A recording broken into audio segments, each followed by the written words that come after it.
Good morning and welcome back to Gun Bunny Customs.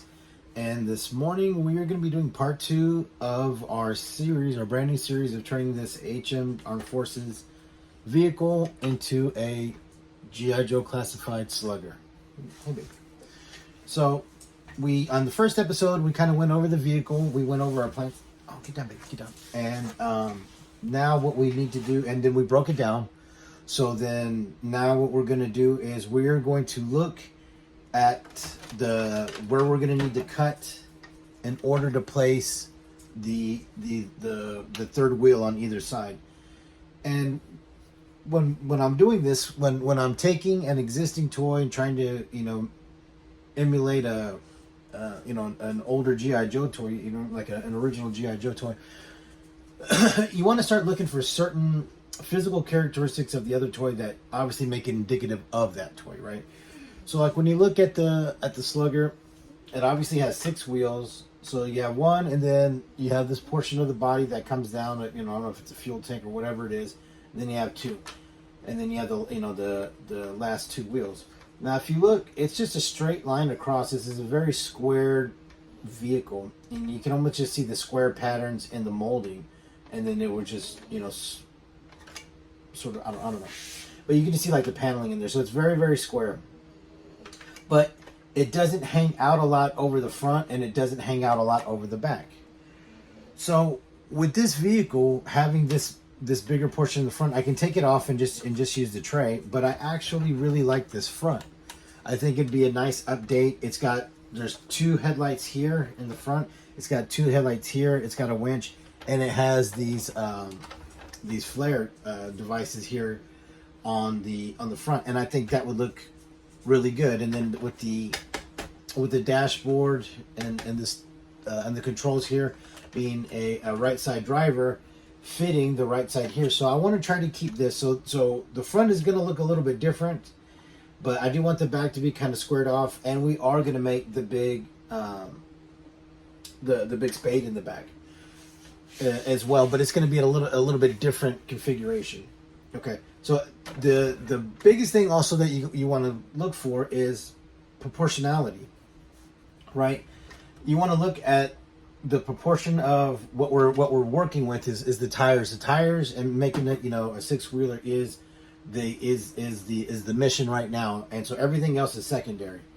But you do want to look to see, based off of the size of one tire, approximately how high up does it go, how much space is there, and based off of that here, and using this one here, you can kind of keep it to where it looks as close, like I said, proportion wise to the original. So with this vehicle only being a 4-wheeler, with this one being back here, if we were to put this one here, it makes it really long. It makes the vehicle really long, because then we're going to have to extend out. These are 3.5 inches across, so we're going to have to extend out another 3.5 inches, and plus probably 1/4 inch to 1/2 inch for the gap in between the tires to mimic the spacing, and then that again, and then you'd have the end. So you'd be adding, or is it close to 5 inches that you would have to add in here to make that. So it's going to make this really long. So that's going to be more like APC dimensions, where this it's real close.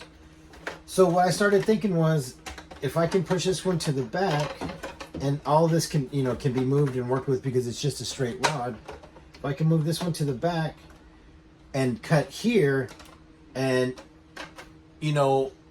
shorten that the width of that box that drops down, I believe I can keep the chassis and the body approximately the same size, without having to cut this and extend it and cut, a whole bunch of stuff. And then that would, let me get here to the middle.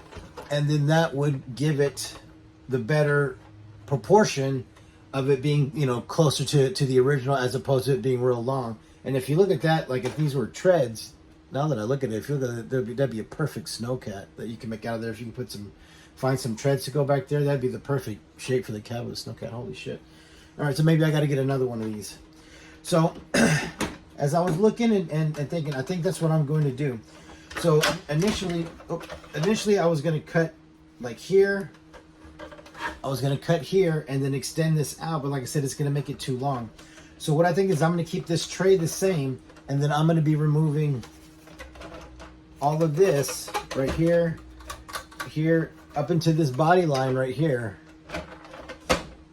going in to the body and to here. I'm going to remove all of that, and that should allow this one to drop in right here and then give us, you know, way more accurate dimensions and proportions to the original one. Okay, so the way I'm going to do that is I'm going to use a razor saw. I'm going to put tape on the lines, and then I'm going to do a razor saw. So I'm going to get all of that set up, and then we'll come back and I'll show you how I cut it with the razor saw, because I don't feel like using a Dremel, because man, that shit stinks. It's you know, I don't know, I'd rather just do a razor saw. Okay, so let me get all that set up and we'll be right back. Okay, so here we go. So now we got just the chassis, and like I said, I've marked off, as you can see here, I've marked off where I want to cut. So this portion in here is going to get cut off. So I've mimicked it over here, and then I have a tape line that's going to go from this body line here that I want to stay on and be straight. So it's gonna, like I said, it's gonna mimic that line. So when I cut this, if I don't use the Dremel, I really don't like using the Dremel anymore, I'll use one of these kinds of saws. So I'll use either like a razor saw from Zona or X-Acto, or if it's a little bit bigger and it's a little bit thicker, I'll use this pull saw. It's like a Japanese pull saw, a small one. It's got a thicker side and a thinner side. It's like, I don't know, $10 on Amazon or something like that. But it works really well, especially like with thicker molded stuff. And the other thing I'll do is I'll score it and get the line started with an acrylic cutter.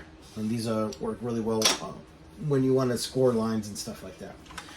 And another thing that you want to look out for when you're working with an existing toy that has all of these like these tubes that the screws go through or other pieces snap in, you want to be cognizant of what's on the other side of this wall, because when you're cutting, you know, I mean, you're gonna have to deal with that too. So it just so happens that the line that we want to cut right here mimics right inside of this one, so we're gonna have a nice guide right here for to get hopefully a pretty good clean cut right here on this one. Okay, so what I'll do is I'll just, you know, put the tape, line it up, and then I'll just start slowly kind of scoring it. Like I said, you can start with a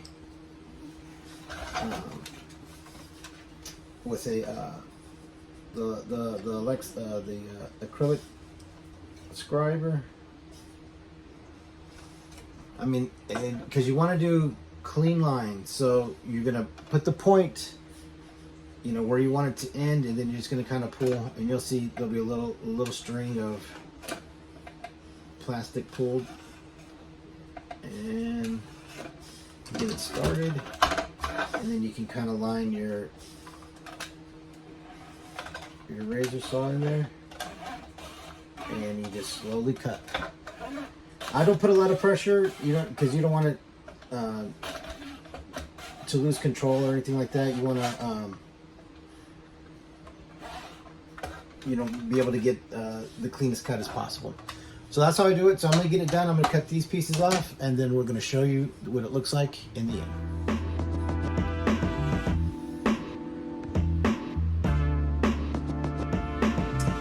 Okay, and we have cut this side. So we removed the section of the bottom portion of the chassis, and then we removed the top portion of the body. Now I'll show you what it looks like kind of halfway through the process. So this is what it looks like after we cut the bottom part, and then once we remove this top portion that goes from this body line to here, all of this in here, we'll cut this off. It gives us this right here. And what it does is hopefully give us, I had to unscrew that portion, so hold on. Just get it to kind of sit right.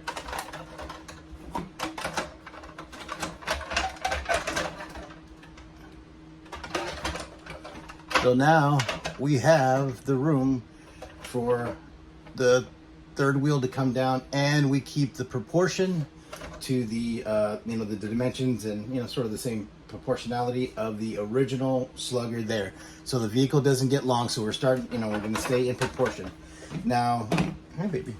Now, another feature that we're going to use that's built into the toy is the different levels of support that were, you know, obviously to hold, you know, different things above it.